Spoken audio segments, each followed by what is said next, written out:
Bonjour à toutes et à tous, bienvenue dans cette vidéo donc, de présentation du CHSCT. Je m'appelle Baptiste Allary, je suis un de vos représentants donc, au CHSCT qui est le comité d'hygiène, de sécurité et des conditions de travail au sein de l'UTC. Donc le CHSCT, vous connaissez normalement un petit peu le principe que vous avez pu découvrir au travers de vos stages. L'UTC, ça marche à peu près pareil.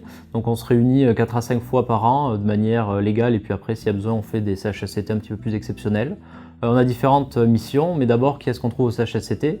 Donc déjà, on va trouver en général le directeur, donc à l'instore, ou le directeur général des services, ou un de leurs représentants. Donc le DGS, directeur général des services, ça va être Georges Replan. On retrouve des représentants des personnels de l'UTC, des représentants des usagers, donc c'est des étudiants. On est 3 étudiants à vous représenter en CHSCT. Et on retrouve finalement toutes les personnes qui ont attrait à l'hygiène, à la sécurité et aux conditions de travail au sein de l'UTC. Donc ça va passer par les infirmières, les assistants de prévention et l'ingénieur hygiène et sécurité qui est Carolina Lacombe. Donc toutes ces personnes sont présentes au CHSCT et on va traiter de différentes problématiques. Donc je vais vous donner des grandes thématiques qu'on va traiter pour pas trop rentrer dans le détail. Donc on va déjà dans un premier temps faire des visites de bâtiments, donc soit avant qu'ils ouvrent, soit quand ils seront ouverts finalement. Donc comme ça on a visité le centre d'innovation, le bâtiment génie informatique, la MDE juste avant qu'elle ouvre. Donc en fait on fait ces visites en prévenant ou pas forcément et l'idée c'est qu'on prévient parce qu'on est là pour rencontrer les usagers des bâtiments si le bâtiment est ouvert, pour essayer de faire remonter leurs remarques qu'il y a. Donc juste avant l'ouverture d'un bâtiment, c'est vérifier que tout est bon au niveau sécurité, conditions de travail, faire en sorte que l'ouverture du bâtiment finalement se passe dans les meilleures conditions possibles. Donc on est là pour remonter toutes ces informations en CHSCT pour qu'après tout soit résolu. Enfin du moins c'est ce qu'on espère à chaque fois. On essaie de faire un petit peu ces informations, on les fait remonter pour que vraiment par la suite ce soit assez vite réglé. Donc au niveau du bâtiment on fait ça, on vérifie aussi que les règles élémentaires de sécurité soient assez respectées. On fait les trajets notamment de sortie en cas d'incendie pour vérifier que tout se passe bien. On vérifie que les extincteurs sont bien présents, les plans d'évacuation aussi, les consignes lumineuses soient là. Donc tout ce genre de problématiques, on essaie de le regarder. C'est des consignes assez élémentaires, mais on est là pour ça, d'accord? Ça c'est une grande mission, la visite des bâtiments. Donc on peut très bien visiter la BU aussi et tout ce genre de bâtiments sur l'UTC, n'importe quand. On n'est pas là pour sanctionner, mais j'y reviendrai tout à l'heure. Une deuxième grande mission, finalement, ça va être aussi l'analyse du registre hygiène et sécurité, donc qui est à chaque fois revu en CHSCT. Il faut savoir que donc, tout le monde a accès, donc nous aussi en tant qu'étudiants, sur le NT, on peut accéder au registre hygiène et sécurité. Donc je vous invite à aller le consulter, à aller faire vos remarques si besoin.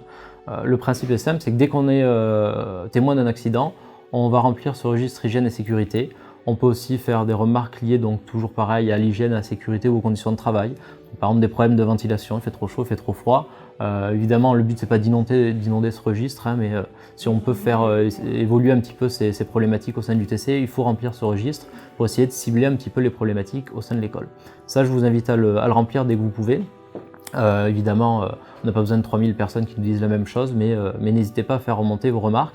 Nous, on le fait déjà remonter hein, au niveau du CHSCT, puis après, au final, des services de l'UTC. Ne croyez pas que rien n'est fait, il y a pas mal de travail qui est fait, mais évidemment, sur une superficie comme l'UTC et des contraintes assez grandes, tout ne marche pas parfaitement, d'accord? Il faut le comprendre, mais on est là pour que tout s'améliore au fur et à mesure. Donc voilà, on va dire nos deux grandes missions sur lesquelles on revient à chaque fois en CHSCT.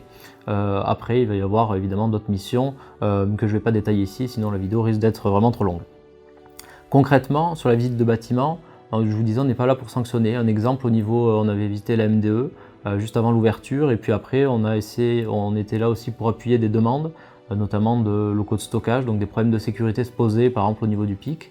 On est là pour appuyer les demandes de travaux au niveau donc, du CHSCT en disant finalement il y a un problème de sécurité, donc faites en sorte de régler ce problème, de payer les travaux. Donc on est là pour un petit peu décharger par exemple des équipes, notamment celles du pic, de certains travaux. Donc on est là pour ça, pas que pour eux, pour l'ensemble des usagers.